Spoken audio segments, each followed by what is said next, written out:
Welcome back to Austin, Texas, as we do our part to keep Austin weird and wonderful. Circuit of the Americas in Austin, Texas, home to the EchoPark Automotive Grand Prix on Fox, presented by Toyota.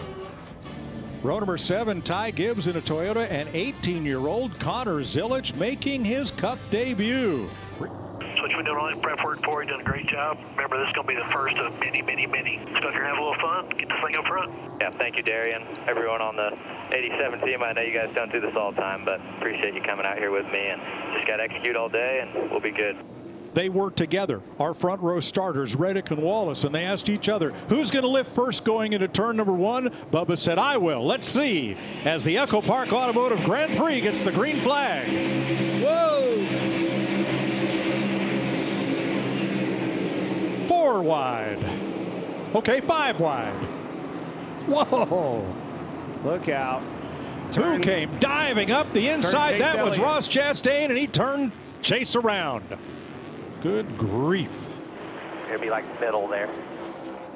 Well, that's Gilliland involved too. Yeah, and that's what we talked about. You have to protect yourself in turn 1, and Ross Chastain just went for a dive bomb move right there and just wiped out Chase Elliott. Let's see what happened, Clint. Well, you could see him flying to the inside, and he was actually crossed over too and just kept going. Couldn't get stopped, run right into the left rear of the 9 car and spun him out. I mean, it's as simple as that. You called it, Kevin. I mean, that's Calamity Corner. It has been forever, and certainly was. You can see him all the way back there. Yeah, and that's Chase Elliott had no clue he was coming. Yeah, and you just put yourself in a position to end your day right there. The right front is down on Connor Zilic from contact, and Denny Hamlin. The first Ford is Ryan. Oh, trouble front straightaway. Car on the wall. Right past start finish. Ty Dillon had contact with another car. You can see Cindric gets pushed out by Ty Dillon, and watch the aftermath. Didn't like that. Gonna repay it now. Oh, and you see what looks to be Zane Smith right there, that he got a little bit of contact right there with Ty Dillon as he sent him into the wall. And that's the chance that you take when you shove somebody off the racetrack like that and make them mad. The instant retaliation is probably coming. Yeah, sometimes, you know, you want to take the points, and when you feel like you're not in contention to win the race, you want to take all the points that you can get out of the day to try to minimize the loss of your finishing position. So I think that's what you're seeing. Bubba Wallace, Joey Logano, Chase Elliott, all these guys are trying to just say, hey, we know that we're not in position to win the race right now, so we need to capitalize on all the stage points that we can to put ourselves in a position point-wise to have a good day regardless of what the finish says. At Coda, first stage win for Bubba Wallace on a road course. Second place points to Joey Logano, Van Gisbergen, and Busch a car length apart for 3rd and 4th. Chase Elliott 5th. And then just keep inching closer and closer to the front. Keep an eye on them. Well, you see Tyler Reddick putting some pressure on SVG up front right here. We saw his car was really good to take off in the last round as Kyle Busch. Late move right there on the 45 car of Tyler Reddick. And that'll shove Reddick back to 3rd. Suarez 4th, with a mirror full of William Byron and Allmendinger coming into the picture. And that's 16. It'd be a big win for Kyle Busch. Look at the inside. SVG's going to make the pass here, guys. New leader Kyle Busch. Pounce on them both. It was a late surprise there and got him. Reddick to the inside of SVG. Kyle Busch. Shane Van Gisbergen gave him a bump coming through turn number 20 to start finish, and here's SVG for the lead. That was just being lower in 6, setting him up for the inside. I mean, it was simple as that. Yeah, and we saw him give the back bumper of Kyle Busch a shot there coming off at turn 20, and that's a textbook pass that we had talked about into 6A right there. The 87 of Connor Zilic you see on the screen, up 13 spots since they restarted from the stage break. That team came in, they got tires during the stage break. Everything was good with the car after the earlier incident. We saw that right front flat tire. He said maybe the toe's out a little bit, but not bad. As for how it's driving right now, he says it's very good. I just need a little more forward drive, meaning when he gets on the gas pedal, he needs it to go forward better for him. And I love what crew chief Darian Grubb did. You've got a young guy in the car. He was very calm, cool, and collected through the whole process as they had those issues earlier, and it's paying off right now.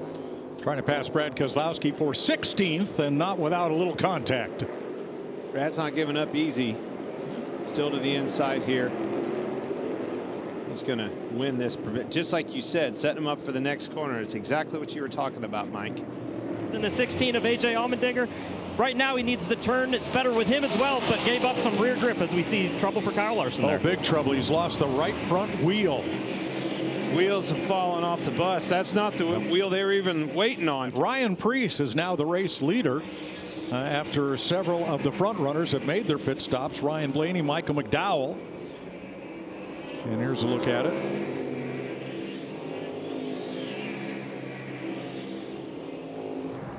Coming to 20. And Prix, who led from the pole at Martinsville in 2023 and scored the win in stage 1, is going to pick up his second career stage win here by 2.4 seconds over Ryan Blaney and Michael McDowell. In 19 or 20 here, he needs to get by Michael McDowell as quick as possible, and McDowell's on the opposite strategy. He needs to protect as much as possible. As we see a spin right there, Daniel Suarez right behind him, spinning, coming off 19. Fender's torn off. Too. And that will put us under caution. The first one for cause today. Is that that's Connor Zilisch. Now, stopping in the pits is the 48 of Alex Bowman. He was under penalty for cutting the course at turn number 5. He'll have to restart tail end of the longest line. Yeah, and that's exactly what we explained. I've done it several times in this car, but the suspension will bottom out on those stops. That road, just like you were saying. And you hit that road, and it just pitches the back of these cars around. So you have to be super careful. I wrecked the very first practice session at California Speedway, Clint. You remember this. You were covering it. As you're going to see Connor Zilisch just pile into Daniel Suarez right here. Way to go. Oh man. Dang it. But when the rear suspension bottoms out like that, it just, when it rebounds up off those stops, it just pitches the back end around and you spin out. But it's been 59 races since Kyle Busch has been to victory lane in NASCAR's Premier Series, the one he races in every week and the one in which he most wants to score. Oh. Wow. Austin Dillon. Caution. That 11 car had a right front tire That car's down. in the gravel. The 3 stuck. Stuck in the gravel. Yeah, he's stuck. Caution. You're gonna see a caution. In the 11. Oh, big time stuck. Here's what happened. Oh.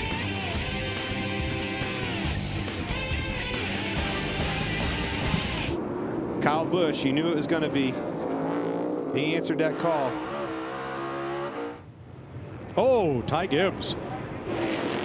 And more. Josh Berry is involved in it. Zane Smith, but they get going again. This is it's gonna be teammates. Briscoe diving to the inside, takes out his teammate Gibbs. Ooh. Yeah, and that was just super aggressive move. They were already 2 wide. Briscoe put it 3 wide. And well, that's as close as the 20 car has been off of turn 20. Looking to the inside again. See that braking is way better. Oh!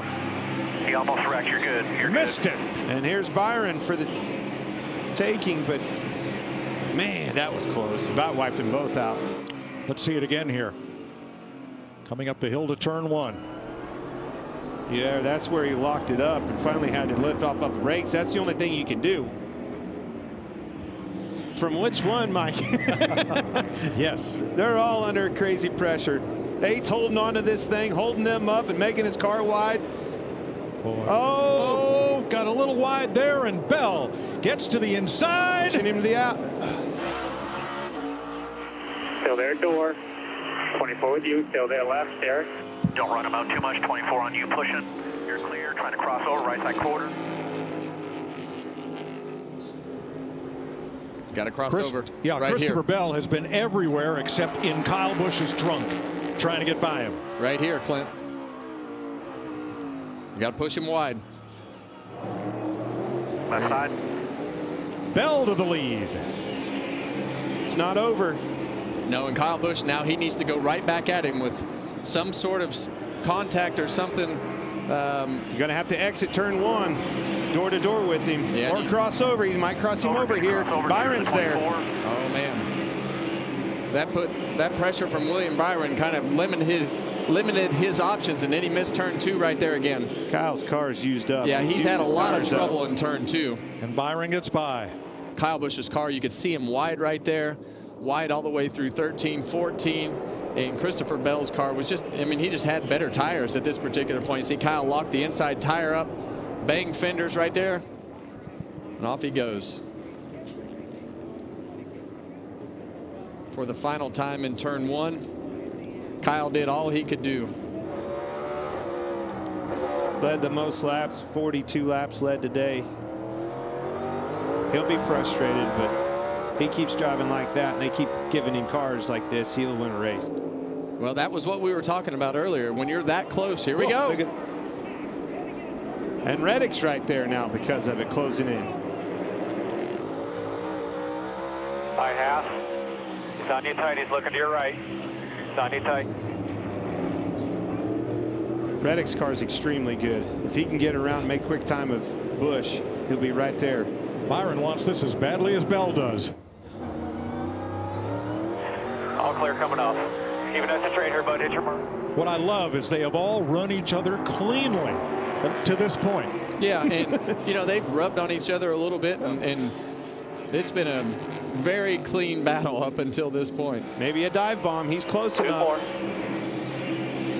There it is, looking to the inside. Thought better of it. Well, and what that did is it made Christopher Bell defend, and that's going to allow him to get a little shallower entry, and you're hoping that that will let you get a better exit off of the corner down into turn 2. Gets him looking in that mirror and forces him into a mistake is what it does. Running out of opportunities pretty quick right here for William Byron. Just a couple more chances. Last week, Bell led only the last lap, said, I love super speedways. Oh, boy. What's he going to say about road courses today? Well, he's going to have to survive 15. Well, you see the back of the car right there. He's on him. He's going to have to survive 15, Clint. Oh, this is a different stride. Now he's going to try to do the crossover. It gives him a good drive up off the corner as he's looking to the inside. Not close enough. Well, he's close. He's as close as he has been. One more chance. And Reddick drifts back a bit. 19 and 20 for all the marbles. Well, you saw Cross him over, coming into 20, the last corner, guys. Christopher Bell went in shallow right there, so now he's got one last chance. A defensive move, and here they come to the front straightaway. Bell grabs a gear, and that is going to do it. Christopher Bell goes back-to-back super speedway road course winner. Byron second, Reddick third. Chase Elliott, Kyle Busch. Those last 10 laps of 4 cars battling for the lead, some of the best road racing we've seen in NASCAR. Christopher Bell prevails by a couple of car lengths at COTA. Byron, Reddick, Elliott, Busch, the top 5.